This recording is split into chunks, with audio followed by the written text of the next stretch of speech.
makes you so sick at heart that you can't take part. You can't even passively take part.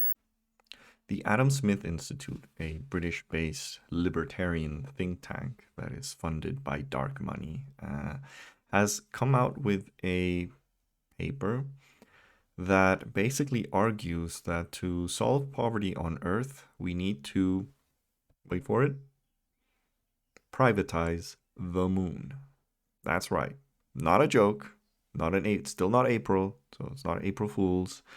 This is an actual policy paper published by an actual think tank that believes itself to be respectable, that argues that we need to privatize the moon. You can't make this up. You really can't. I think someone in this institute basically saw the movie Don't Look Up, the scene where they decide to not blow up the comet because all the resources could be mined for profit. I think they saw that and actually thought, oh, this is probably a good idea. So let's look at this utter abomination that makes me ashamed to be an economist and think that there are economists who actually believe this. So it's called Space Invaders, Property Rights on the Moon. I wonder if Hernando Soto had something to do with it. Hernando Soto is a famous Peruvian economist who's pretty much been the guy who put property rights on the map. And then everyone, like World Bank, IMF, started waxing lyrical about property rights as the solution to poverty in the 90s. Turns out it didn't work. But yeah, so this was written by Rebecca Lowe, consultant and former director of the Freer think tank. And you can imagine what kind of work they do. Yeah.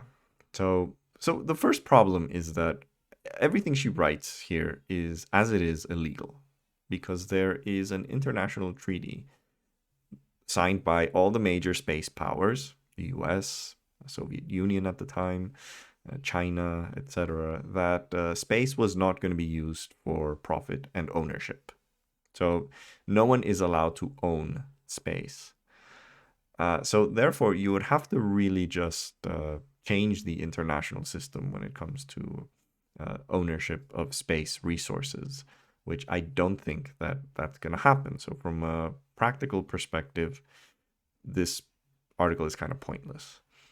But she makes note of that and says that, well, we have to change this because we need to install a Lockean type classical liberal rights based approach to space. And well, let's look at the framework. I'm not going to read the whole thing, obviously.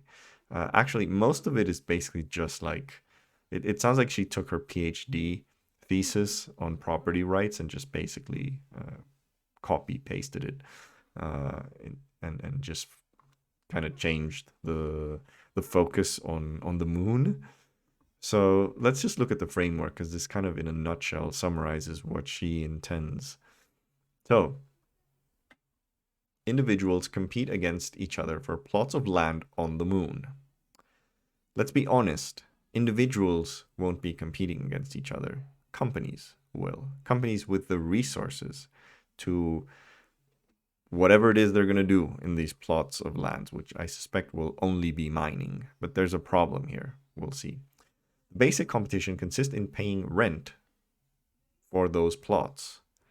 Now, she explains later that she doesn't really know how to assign resources initially, and kind of explains why different ways of assigning these plots can be unjust.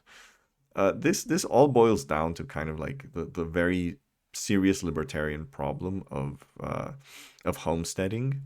This idea that you deserve any piece of land that you are working on, but then if that land has been taken from someone else through violence, they can never resolve that issue. They can never go back and say when the appropriation of that land stopped being unfair.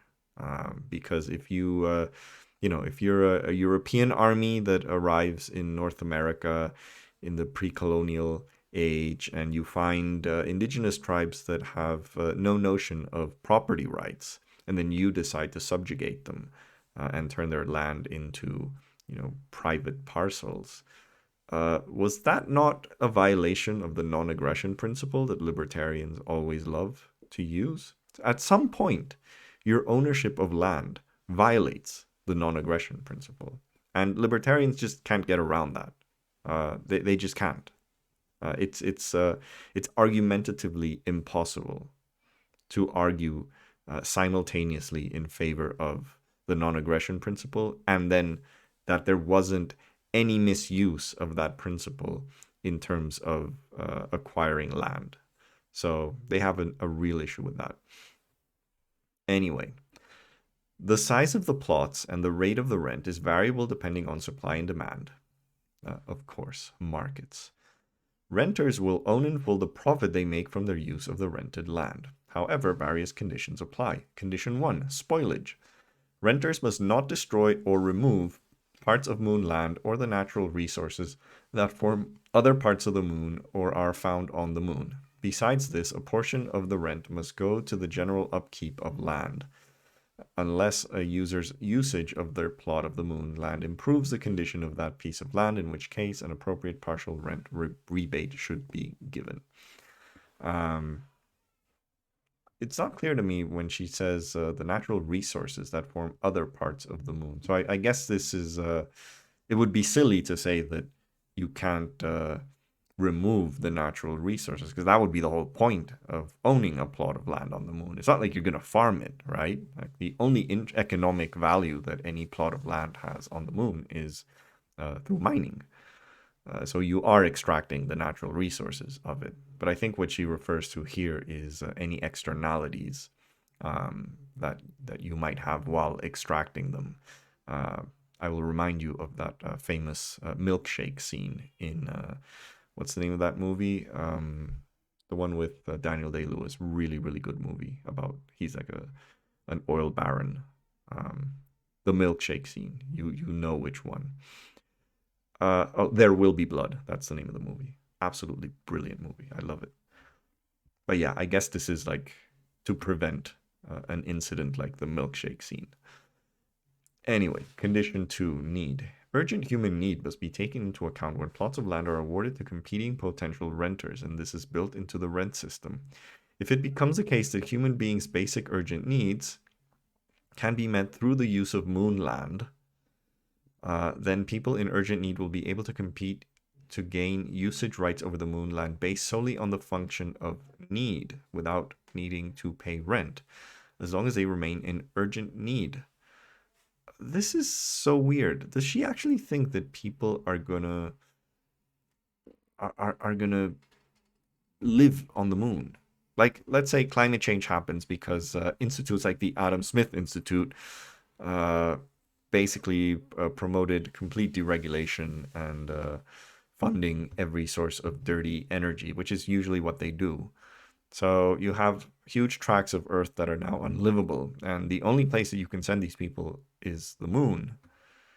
Does she actually seriously think that in the political context in which you've basically wrecked major parts of the world, you're just going to let the people who have been displaced to go into the moon? Like, no country does that right now, even if they have large parts of unoccupied space. No one does that with refugees. Like, the US doesn't say, okay, I'll bring me all your refugees. We'll put them in Death Valley in Nevada, absolutely inhospitable. But hey, it's land. We're not using it, so might as well, make some Mad Max-like camps there for refugees. The U.S. never does that, or they never say, well, they can go to Alaska, most of it, which is uninhabited. It's better than nothing, is it? They never say that. So I find it really weird that somehow we're going to accommodate the moon. The people whose basic needs are not met on Earth, we're going to somehow accommodate them on the moon. Yeah, this means they will at least temporarily hold defeating claims to the ongoing usage rights of the surplus of existing legitimate users. However, the situation of easy access to the moon arises a portion until this situation arises. A portion of users' rent was go to meeting urgent human needs on Earth, unless a user's usage of their plot of moonland already serves to provide for those in urgent need on Earth in some way. This is just illegible. Why? This is what really bothers me. Why don't these people solve the Earth's problems with the resources that we have now? Why do we need to privatize the moon to enable people on Earth to live decently? That's what really pisses me off about these libertarian clowns. They do not care about people on Earth. And this is all just an excuse to continue pushing policies that screw over people who live on Earth with this vague promise that they will find some kind of improvement to their well-being if we end up colonizing the moon or Mars or whatever. And guess what? If, like I said, if we get to the point in which people need to be taken out of Earth because parts of it are inhospitable, that is because the political and economic model that we're using on Earth is simply not fit for satisfying people's needs. That's why they need to send them to the moon or to Mars or anywhere else. So the problem isn't going to be solved, because by the time we have the capacity to send people away from Earth, those same people that created this terrestrial dystopia will be running the moon and will be running Mars. So people will be fucked over regardless. Anyway, I like this one. The rent will be paid into a fund that will generally serve to enable an increasing number of individuals to compete for plots of moon land, not least through the democratization of space travel. But I just, like, what did she smoke? What did she smoke? But as above, this will also help to meet current urgent need and to ensure the conservation of land. Beyond this, a portion of the rent could also be set aside for other space goals that serve the common good, such as the general exploration of space. Why isn't anything on Earth being run on the principle of common good? When has the Adam Smith Institute ever argued in favor of any policy on planet Earth that involves the common good? Never. So that's why I think this is just lying. Because when we end up having the capability to do this, they will stop caring again for the common good. Yeah. Like, rent will be paid into a fund. Well, why don't we just, tax people? Like, I don't know, like the mysterious donors of the Adam Smith Institute that we don't know who, because they don't disclose it. Like every other British free market think tank, like the Institute of Economic Affairs, for example. And I suppose the US ones are no different, like the Cato Institute or the American Enterprise Institute. Why don't we just tax the people who fund those think tanks and then use that money into a fund that will serve the common good on Earth? That would be easier. Yeah. As implied above, the governance of the system in any arbitration matters would, at least in the first instance, depend on international agreement, perhaps following models enabling the use of the earthly sea. But a more decentralized approach, particularly with regards to details pertaining with particular parts of moonland, is conceivable. Whether it correlates with particular societies on Earth or in the long run, particularly societies in space. For instance, a non-market-based approach to the allocation of plots and the rate of rent could be conceived for use by societies legitimately preferring to order their economies in other ways. Again, this always presumes the market approach is the default one, but there is a problem here. So here is. She mentions the acquisition problem, which is how do you establish ownership of the moon, basically? Who gets to, we will assume that the framework that she is describing implies corporations, not individuals, unless they're very, very rich individuals, and they're probably going to do it through corporations to pay rent to the landowners of the moon. So the big question is, how are you going to distribute the moon's land? And That's one that she doesn't really seem to have a solution to. So she admits that first come, first serve will not be ideal, but yeah. So framework acknowledges the fact that at least at present, only a very small number of individuals would be able to realize the equally held potential right to acquire space land. So the framework works to enable a more equalized opportunity to compete over space land in recognition of the way in which it seems wrong to prevent individuals from realizing the rights to acquire, but it also seems wrong if their doing so precludes others from ever being able to do so themselves. Again, she's not solving this problem. Who is going to own the moon? That's really the question. I mean, she's describing who's going to be able to rent it. The corporations who are going to eventually be mining that land. But who is going to own it? Is it going to be split across every country in the world? Is every single country on Earth going to have an equal sized share of the moon, which then they can rent out to corporations and receive a benefit?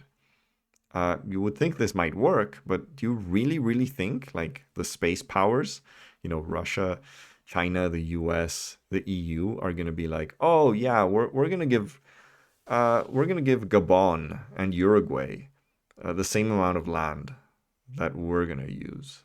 The answer, of course, is no. They're not going to do that, because anything involving the diplomacy of space will be based on existing power relations among states on Earth. And just as we don't allow the resources of Earth to be shared or distributed in anything resembling equality, there's no reason why they're suddenly gonna pass up this opportunity to own the moon for themselves. So this is just ridiculous. All of this is ridiculous. And it's amazing that they decide to publish this with like a straight face. This is just not serious. I don't know how this idea came about and how this was approved, because it's insane. And all it shows is just the complete degree of sociopathy that these people have, the complete lack of any concern whatsoever to the material needs of humanity, that they can write this with a straight face and say the solution to the problems on Earth is to privatize the friggin' moon. That's the degree of sociopathy that these people have. And institutions like the Adam Smith Institute people should not listen to anything that they say. Anything.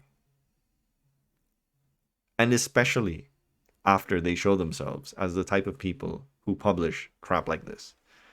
They should not be listened to. But they are. Sadly, they are. Again, not just them. We have the Institute of Economic Affairs. We have the Cato Institute, the AEI in the US.